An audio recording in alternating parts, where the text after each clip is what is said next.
James Tabor is an historian of ancient religions. He's taught at Notre Dame, at William and Mary, just retired from the University of North Carolina at Charlotte.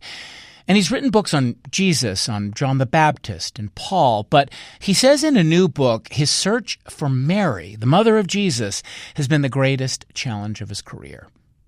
Tabor is arguing the real Mary, Mary in her own time and place, is missing from her story. He says she was a proud Jewish woman shaped by Roman occupation and not just a vessel who brought Jesus into the world. She was someone who helped shape his teaching and his sense of mission and who helped hold the Jesus movement together after his death.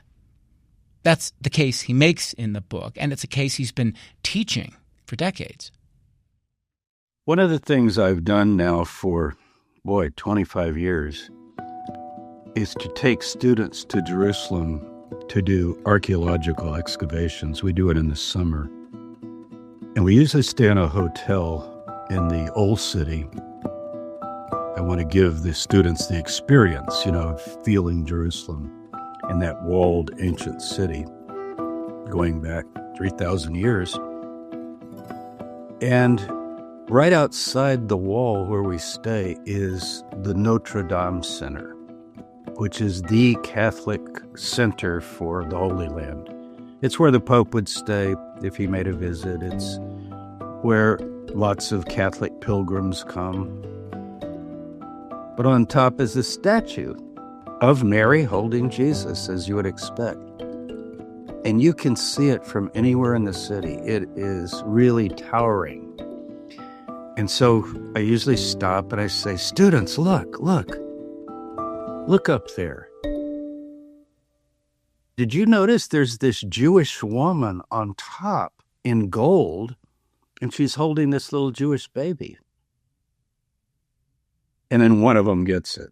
It takes like 30 seconds, maybe. They go, oh, Dr. Tabor, come on, that's Mary and Jesus. And I said, yeah, that's what I said. Isn't that remarkable? Who thinks of Mary as the Jewish mother of Jesus? We talk about Jewish mothers culturally. She's the Jewish mother. She's the matriarch. So I use that story to just say to the reader, have you really thought about Mary, other than Christmas and maybe even Easter? She goes to the tomb of Jesus and so forth, along with Mary Magdalene. But have you ever thought about what's in between? When we open our Gospels, we've got the birth, Matthew 1, very first book in the New Testament. And then you flip on through, there's not a lot about Mary past the birth, and then you come to the horrors of the crucifixion, and Mary's there. But what about in between? What was her life like? She lived past Jesus and his death. Could we begin to talk about her not just as the Queen of Heaven, the Mother of God, Hail Mary, and so forth, which everybody knows very well, but could we talk about her in terms of the Jewish woman that she was?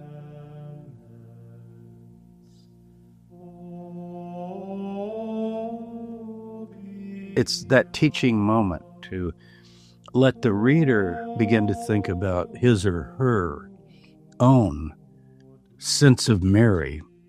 What could we know of her between birth of Jesus and death of Jesus? By most chronologists, a 33-year period, and then she might be 14 or 15 years old. So we're missing like 40-something years of a woman's life, which, how do you represent somebody if you say, well, I'm not going to talk about 40 years of her life, just 2 incidents, and that's what's happened. So the book is trying to fill in that huge space, that huge blank. She's the best known, least known woman in human history.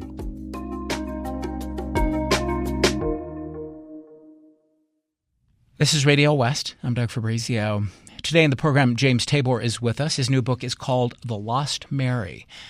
We should say that Tabor acknowledges in the book he's speculating about some of the details of Mary's life, but he insists his effort is rooted in what we know of her world.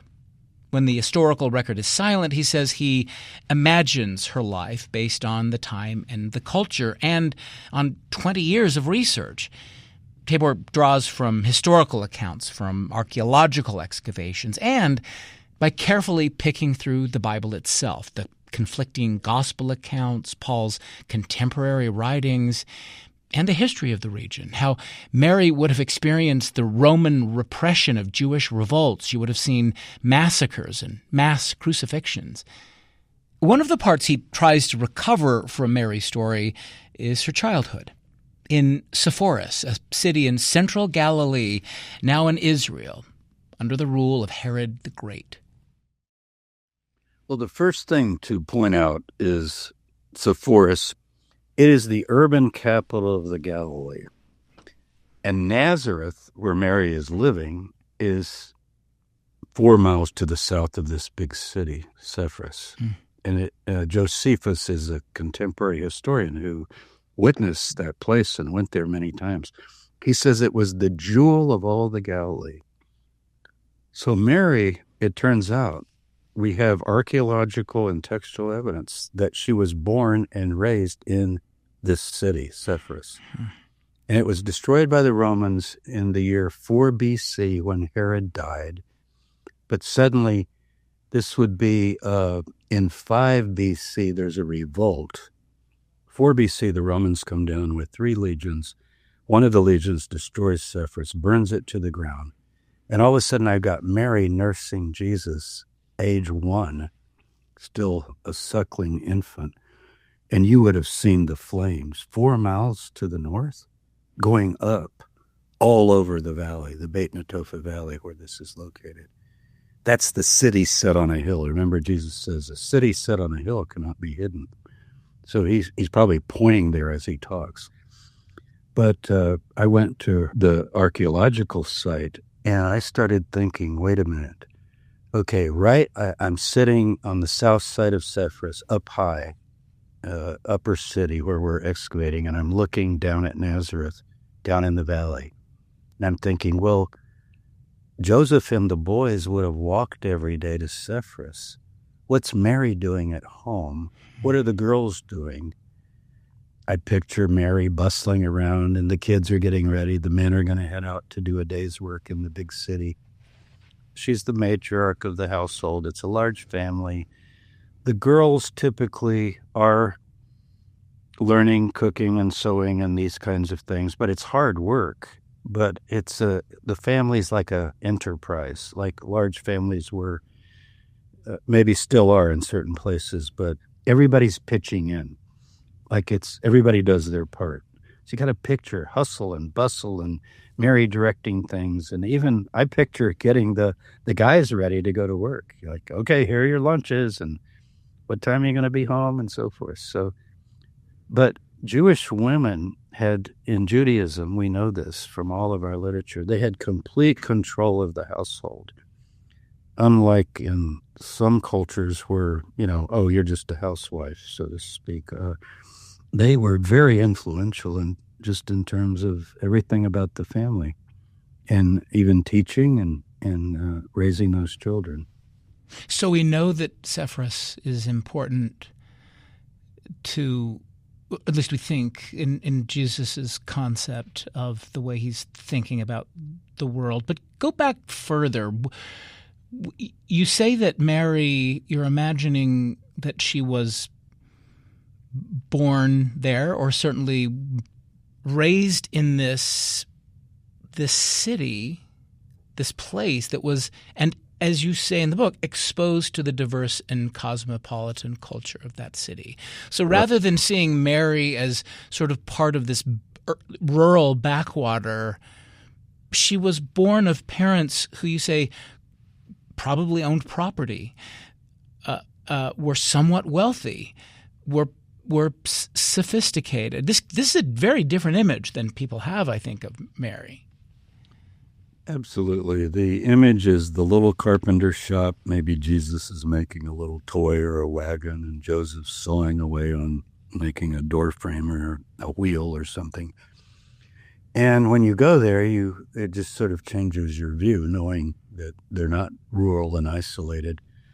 The roads north, south, east, and west, the road from the north goes from Damascus all the way down to Egypt, and the one going east and west goes from the Mediterranean coast all the way to Amman, Jordan. So this is the intersection of commerce. It's a metropolitan area, as we would call it today. And then Nazareth actually is not a little isolated farm village. It is a little section of a larger town called Yaphia, which is a suburb then of Sepphoris. So all of a sudden you've got this whole different backdrop. And there is a text, it's got this oddest name, the Pro-Evangelium of James. And it's not very accurate on theology, but it does say that Mary's father's name was Jehoiakim, or Joachim is how people say it in English. And his mother was Anna, or Hannah, we would say in Hebrew. So Jehoiakim, that's a royal name, one of the kings of Israel, ancient kings, and Hannah, the famous mother of Samuel. And then further, in Luke's genealogy, he traces things down to Joseph. This is Luke chapter 3. This is the genealogy that I think is Mary's. It traces King David through a son named Nathan that nobody's ever heard of. Everybody's heard of Solomon, and that was Solomon's brother from Bathsheba. So why would you do that? If you want to make Jesus great, he should come from Solomon. But when you get down to Jesus, it says, and he was, as was supposed, the son of Joseph, but also of Mary. And then you look at the name before that, and it's not Joseph's father. Joseph's father's name is Jacob. We have that in Matthew. It's a different father. And his name is Eli. Now, at first, when I found that, I had to do a lot of study. I thought, well, Eli and Jehoiakim, that's not the same. But guess what? Jehoiakim was also called Eliakim. Why? Because Jehoiah means Jehovah, and Eliah means Elohim. So it just means God's person. So whether you call him, Jehovah or God, both are used in the Hebrew Bible. That's a little complex, but what it says is that Eli is the father of Mary. So then I began to just imagine, well, what about, did they visit the grandparents? We never see this in films. What about holidays, birthdays, weddings? Wouldn't the family all get together? And wouldn't they get together in Sepphoris at the grandparents' place? So there's a whole scene that you can begin to create that breaks you out of just a kind of theological portrait of the heavenly and gets you really down to earth. Another part of the story that we need to mention is that Mary grew up in an incredibly turbulent time. You spend a lot of work on this in the book, laying out the fact that she witnessed massacres and mass crucifixions. She saw a lot of violence. So the idea of oppression, the idea of conflict, and also there were lots of people declaring themselves the king of the Jews. I think Mary encountered at least 3 so-called messiahs, I think, when she was young. So it was really a tumultuous, political environment, I guess you could put it that way. Yes, and she is on the 50-yard line for that, in the Galilee at least, because the first one, his name is Judas, son of Hezekiah. He's the son of the rebel, as they called him, that Herod the Great defeated years before that. So now the son is trying to get some kind of leadership, and he breaks into the armory at Sepphoris and gets all the arms by force. We don't know how he managed it, but Obviously, Herod had a palace or something. And the Romans came down just full force, both feet stamped it out. And as an example to the populace, they crucified 2,000 people up and down the road. Now, Mary is holding the baby Jesus in her arms, nursing him, and thinking, well, this child is Davidic. And these Romans are trying to stamp out potential messiahs. And that's where I think maybe the Matthew story came from, of Herod killing all the children from 2 years old on. We don't have any record of that. And I know, some people say, well, it's in the Bible. Why are you questioning it? Normally something that dramatic would be recorded by someone, such as Josephus, I mentioned earlier, the contemporary historian. It would be so huge. And also you would have just thousands and thousands of families without a child. I mean, it would become the biggest event of the period to be talking about. And we don't have any record of it. But there's a modicum of truth there if you think about it, because these children are in danger, especially if they're of royal lineage. And the Romans later arrest anyone of the line of David. And Jesus is of the line of David, and James is, and all of her children. And so she learned she's probably 15 years old. Boy, I don't want that to be the fate of my children. But she did have a vision for some sort of non-violent resistance to these forces that she considered to be evil. Particularly the Herodian family is, by any definition, absolutely wicked in every way. All of them. Murdering and so forth in the worst kind of way. And so from that, I began to try, and this is a leap, really, to think of her as the one who began to say to those boys, look, this is very dangerous, and we're not going to give up a bit of our commitment to justice and righteousness and relieving oppression and all the things that the messianic agenda includes. The things Jesus said, blessed are the poor and the persecuted and the downtrodden and the meek and so forth. But we're not going to do it by raiding an armory and getting arms. And I've never looked up to see the origin of those who live by the sword will die by the sword. And maybe it was said, you would think it would have been said by others, but Jesus is recorded to have said that. And it doesn't take me much to imagine Mary saying, boys, I saw it when I was 15 and it was horrible. If you live by the sword, you die by the sword. There has to be another way. We're going to come back to that because this idea, I want to separately tease out what seems to be one of the most dramatic claims you make, and that is that Mary had a profound influence on the teaching of Jesus. So hold off on that for 1 second. Let me would you just explain for those who don't understand the importance of this lineage and genealogy? It's the reason why Herod and Herod's son felt so threatened. You say that as a potential descendant of King David, that Mary was, and of Levi. You say that Mary was doubly royal, that she was of the right lineage, but some people are not going to understand what you're talking about, the Davidic line. So would you give us a sense of why this lineage, why this genealogy is important, Mary's deeper family and how that fits into the larger picture of her life? Right.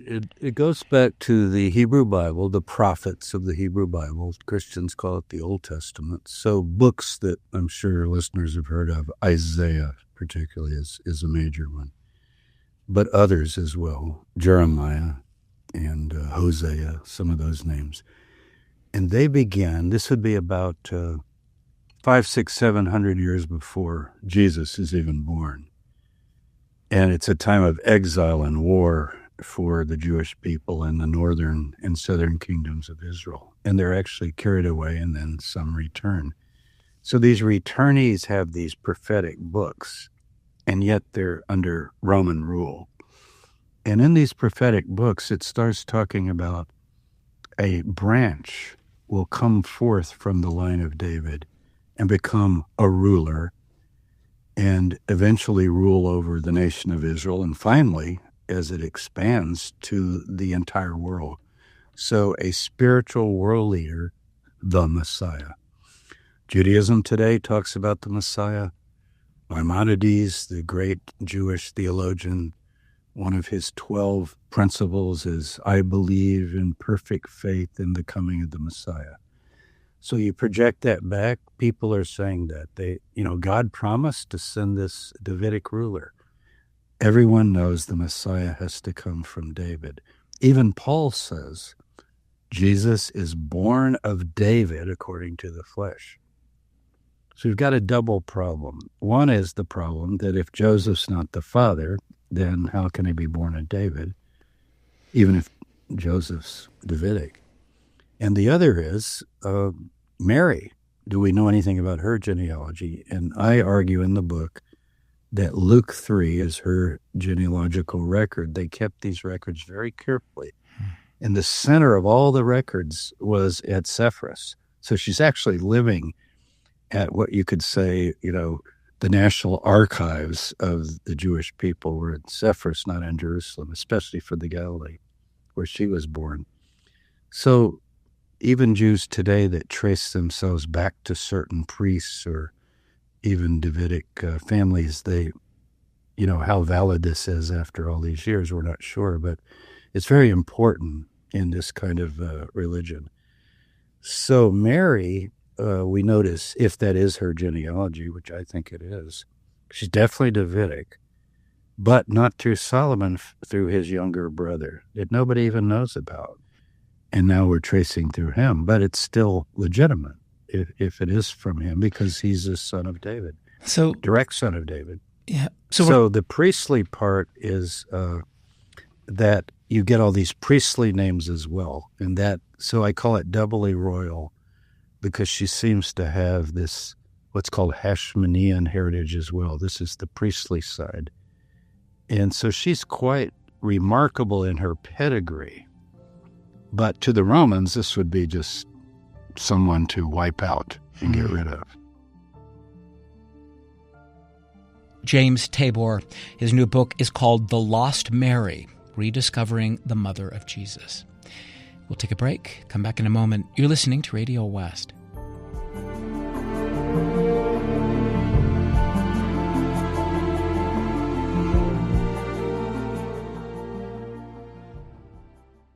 This is Radio West. I'm Doug Fabrizio. Today in the program, we're talking about the real story of Mary, the mother of Jesus, with the scholar James Tabor. In a new book, Tabor says the Mary most people know is a myth.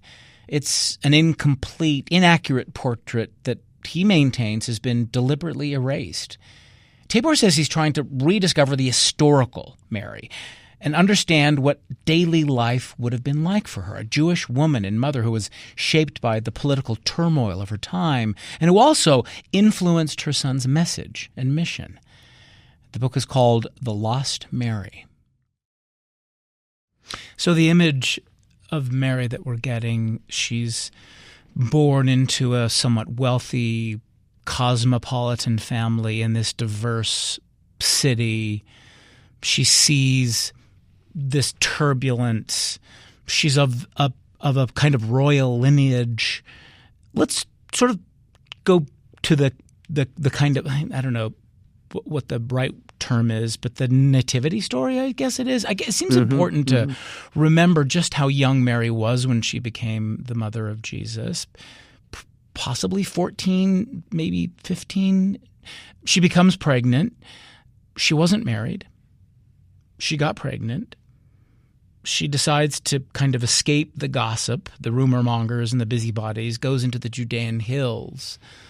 Then she moves to Nazareth, where Joseph was. He, as you mentioned, is a builder, but not the father of the child. What do we understand about? You mentioned that you don't spend a lot of time on who's the actual father of Jesus. The Christian story is that the Spirit makes her conceive, and Joseph is made to understand that he is to basically offer this baby an earthly father. What can you say about the nativity part? Well, I often tell my students, just so they'll get it, I say, if I'm filling out Jesus' birth certificate, I would say Mother Miriam, and I like to call her Miriam. It's a very Jewish name even today. Mother is Miriam, father unknown, for us at least. Yeah. And there are three possibilities, and only three.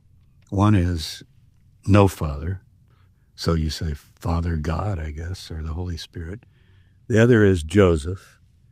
If you poll scholars, academics who do what I do, 95% would just say it's probably Joseph, and that story is simply to make her more special and divine. It develops later. It's a mythological way of giving honor to Jesus as more than just an ordinary birth. And that's how the Romans would do it, like emperors and Alexander the Great and Plato and many, many figures in Greco-Roman history are said to be fathered by a god, even though we know, like Alexander the Great, his father's Philip of Macedon. We know that. Yeah. But there's stories about, in a vision or whatever, somehow his mother was impregnated by a god. So maybe it's that. And most scholars would say, look, it's probably just Joseph's probably the father. But what I felt I had to do this. The third possibility is another man, another male. Yeah. If he had a biological father, it's either Joseph or another man. And I do think there's some hints of something irregular going on. If you go to Matthew, you have this male lineage of Joseph. This is Joseph now. But 4 women are named. 4 women. And you never name women in a Jewish genealogy. You do the male line. It's the Davidic male line. And each one of those women, Tamar was a prostitute, for example. She's mentioned because she's she's connected to King David's ancestry. And then Ruth, the Moabite woman, she's in the Davidic lineage, and she's named. And Rahab, who's also a prostitute. And Bathsheba, who sleeps with David and bears Solomon eventually. So is Matthew winking at the reader, so to speak, or maybe more than winking, like, gesturing and saying, notice, don't judge Mary by these rumors, because we've got other women in the ancestry of David that were perfectly spiritual women, but there's something about they were forced into having sex, or they somehow were part of the holy lineage. This happens in every royal family, I'm sure. So maybe before you say Mary, was immoral or something like that, just relax. But there's this thing in the Gospel of John that troubles me, where Jesus is talking to his enemies, and they say to him, we were not born of fornication, and you're the son of a Samaritan.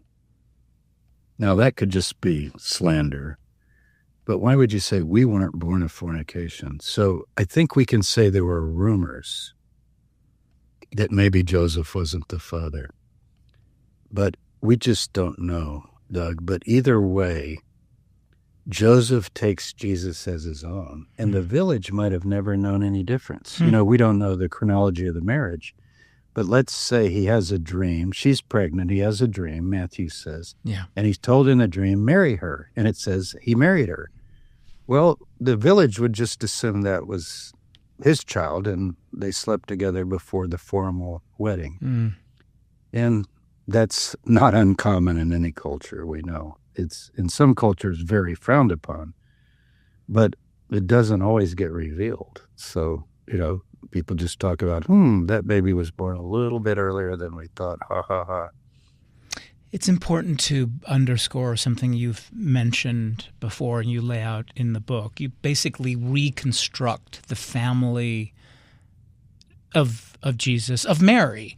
You mentioned that, of course, Jesus is part of a family. It's a bit like saying he kind of worked as a builder with his father or stepfather's construction company, rebuilding Sepphoris or the region from this destructive and turbulent several years. But Jesus is part of a larger family. And this gets us back, of course, to Mary. Mary, you believe, had 8 children. And she had this powerful influence as a mother. You describe her as being sort of the consummate Jewish mother, making sure that her sons and daughters were properly educated, that they were inspired to be a part of this, this revolution that was playing out, which gets us to the influence she had on Jesus. But say something about, you think, by your count, it's probably 8 children. We got 5 boys and then sisters, so 7 minimum. So it's a big family, and a big family has a dynamic to it. Very different from a small family, where the older kids take care of the younger kids, and everybody has something to do, and you're trying to make it work. And as you said, it's a larger clan, though. Let's talk about, why is this little village called Nazareth? What a name. It's from the Hebrew word netzer, that means the branch of David. It's the clan of King David's royal family. But they're not getting recognized by the Romans as anything other than a potential threat. So only later, when you get these 3 messiahs, no doubt all of them were Davidic. One's called a shepherd king. David was a shepherd. And the other's called Judas. The other's called Simon. When Jesus was born, there were 3. But I think I put in the notes a total of 12 that we know of during this time. Each one claiming, I'm the one, I'm the one. Well, you can't claim that unless you have that pedigree. So the whole clan is Davidic. And we just don't have records of how many, but the archaeology of older Nazareth, it's been excavated pretty here and there. Most scholars say that little village, Nazareth, probably had about 100 people in it. I think this gets us to what might be the boldest claim in the book, that Mary was, as you say in the book, the mind and the heart of this Christian movement. You mentioned that in Acts we see that Mary is there with the 12 after Jesus' death. And you write that she shapes and guides the movement in this family, dynastic tradition. She's traveling with Jesus, possibly preaching with him, maybe, I don't know, but it was his family. So you believe, for example, that when John the Baptist baptizes Jesus, that it's conceivable he also baptized Mary, that he also baptized Jesus' siblings. I mean, I think you say it's a family affair. It is. It's a band of sisters, first of all, and we know their names. The prominent ones are Mary Magdalene and Mary the Mother. They're the 2 leaders. But we have Luke to thank. Luke does emphasize women. He just doesn't want to emphasize the family taking over, but he does emphasize women. And he mentions in chapter 8 of Luke a woman named Joanna and a woman named Susanna and Mary Magdalene. And that's where she's first mentioned. And then there's a Mary and a Martha that are well known. And then it says in Luke that these women supported him out of their treasury. So it's financial support. They're bankrolling the movement. So you got to picture it. I call it an entourage. There's a whole entourage of people when Jesus starts traveling. And he sets up a base of operations, not in Sepphoris, not in Nazareth, but on the Sea of Galilee at the major port of what's called Capernaum. And there's a house right on the shore. I mean, literally on the docks, the ruins of a house. It's usually called Peter's house. So they have a fishing business. And it says in the Gospels that Jesus took his mother and his brothers. Joseph is never mentioned, so he's gone. Yeah. He took his mother and his brothers to Capernaum. And they show up in a couple scenes at the house. But as they're traveling through all the villages and towns, at one point in Luke, it says he sent 70 out. And we don't think of this, but that could have been teams of 35 because it says 2 by 2. Maybe it was couples in some cases. But he seems to be sparking up this egalitarian movement where whether you're rich or poor, slave or free, male or female, you're all one together. And it's a huge threat to Roman culture and society and to Jewish culture. Because in the ancient world, the main thing is stay in your place. Stay in your station. And yes, you can make money and become rich. But, even the money might not buy you. Herod had a lot of money, but he didn't have the pedigree, right? So it doesn't always get you respectability. So I think we've got to just change the picture. I think it's also really important to sort of underscore another really important point here. You write in the book that this revolutionary gospel that Jesus is teaching isn't something that he just created or received from on high. This is something he learns from growing up, from his home, from Mary. Here's how you put it in the book. You say that Mary embodies the mighty spiritual force that was released by the activities of Jesus. And you explain how Mary came to these ideas. We already talked about sort of what was happening around her as she grew, but you say her trials and her courage served as the sort of the inspiration for this movement. So this doesn't come from Jesus necessarily, or at least it's a reasonable way to assume that Jesus is taught by his mom, and that's where he comes up with some of the ideas of this revolutionary gospel. Is that fair to say? I think so. And, let's picture him 4, 5, 6, 7, 8, 9, 10 years old. He's not the later Jesus doing the Sermon on the Mount. He's a kid and dealing with family and village life and so forth. The principle, I think, is there. And it is true that there's bad kids and good kids and so forth, but it's good parents that say to the children, what do you do when someone mistreats you, or things like turn the other cheek, or why don't you do good to someone that tries to do evil to you and so forth. There are two possibilities, obviously. One is Jesus is the wunderkind. Yeah. And all the brothers and his mother are kind of dullards. They're not spiritually inspired. They're just kind of living their lives. And we got this one kid. Well, one of the ways to counter that is to say, well, wait, we don't have one kid. We've got 3 kids that we know of. James takes over, and we have a letter with James' name on it in the New Testament, and I show in my book, I put it in columns side by side. The John the Baptist teaching, the Jesus teaching, and the James teaching are all the same. I'm saying Mom did that. Yeah. Now you can't prove that sort of thing, but I would even just say, hey, the hand that rocks the cradle, that's where you need to look. And why would we take that from her? And, Roman Catholics don't, to their credit. Protestants tend to not think of Mary much. It's like, okay, we're not Catholic. We don't do that. And I think thoughtful Protestants honor Mary, of course, as Jesus' mother. But Catholics, even though they've got this perpetual virginity and all this other stuff, and that they're cousins or stepkids, and she never had any kids, there's a lot in Marian devotion, as it's called, about the courage and wisdom of the mother. So this has been recognized. I'm not the first one that said, let's credit the mother.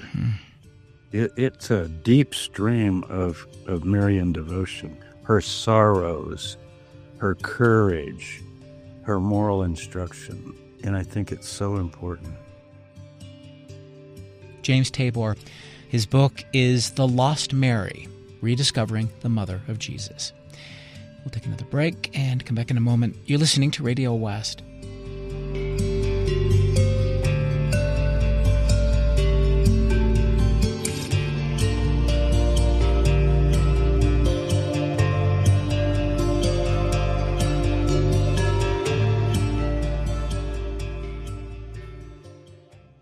This is Radio West. I'm Doug Fabrizio. Back now to our conversation with the biblical scholar James Tabor. We're talking about his new book, The Lost Mary. One of the things you do in the book is to sort of lay out some of the major themes of this gospel message you say Mary influenced. And we don't need to go through all of them. I'm mindful of your time. But one of the things is that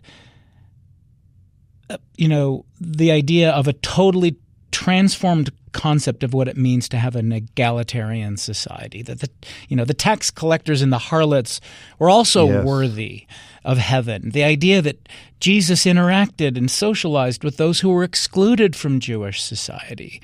This is one of those messages that's embedded in the sort of Christian gospel, but another of these ideas you say that he could have drawn from his mother. Absolutely. Think there are beggars, for example, all over the world in these kinds of cultures to our own day. And I picture her, again, I'm imagining, maybe there's a beggar of their neighborhood or something, and she might say, well, imagine how it would feel to be in that situation. And maybe she would know something if she's older about his story. And say, you guys, you girls, listen, that could happen to any of us. So what we need to do is think about compassion and so forth. It's so easy to think of it as coming from her and imparted to the whole family. And I would include John the Baptizer, because Mary is related to his mother, Elizabeth. And when he's asked by people, what should we do before they're baptized by him? He says, well, if you have two coats, why don't you share with the person who doesn't have any coat? Because it's winter and it's getting cold, and you've got two. Well, where did he get this? It's a clan ethic. Well, he must have got it from Elizabeth, his mother, and these two mothers are related. We don't know if they're aunt and niece or just, how it works, but they were close. Definitely they're related. Yeah. You say that the most radical of these themes in Mary's, and by extension Jesus' message, is love and forgiveness and peace. Love your enemies, be merciful, judge not. So when you think about these ideas in the context of that time we were talking about, all that, political turbulence, where you had a brutal occupying force, the Romans, it's even more extraordinary. And when you think about it in that sense, because you say this idea of making accommodations with that occupying force, that is rendering unto Caesar, is something unheard of by some of the other people of the time. There was a lot of radical defiance going on. And you say the Jesus movement had a drastically different view of how the kingdom of God would come about. So that it wouldn't be through might, through the sword, but it would come through the Spirit, that it would be gradual. And this, again, was influenced, you believe, by Mary's, I guess, her experience, what she had seen. I mean, again, trying to sort of conceive of the images of these mass crucifixions and all of these massacres and, cities burned to the ground. Again, you're saying, imagine this comes from her. Say something about that. Yeah, and I'll just be personal here. I have held in my hand with a glove the only archaeological evidence in Israel of a crucified person. It's his heel bone, and the nail's still in it. It got stuck, probably bent from a knot in the wood or something, so they just chopped off the wood with it. And boy, I was speechless just holding it. It's unthinkable how horrible it is. You don't even want to think about it. And we say it so easily, like, oh, yeah, and then the Romans crucified Jesus. Well, she's standing there watching it. So she's the widowed mother, and yet is there. And the rest of the apostles run away. They're totally frightened. The shortest verse in Mark is in Gethsemane when Jesus is arrested, and they all forsook him and fled. Forsook him and fled.